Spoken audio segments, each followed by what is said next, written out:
Hello everyone, welcome to our channel. Today we will go through into these new features and show you how to hide your blue ticks, last seen status and online presence in WhatsApp.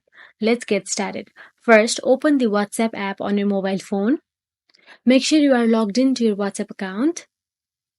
Then click on the settings icon, which is represented as gear icon.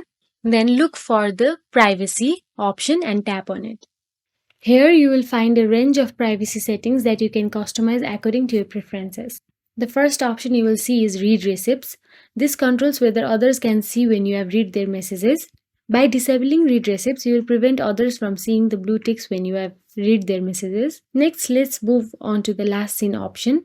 This determines whether others can see when you were last online.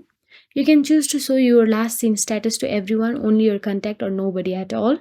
Finally, let's address the online status. This controls whether others can see when you are currently active on WhatsApp. Like the last seen status, you can choose to show your online status to everyone, only your contacts or nobody. And there you will have it.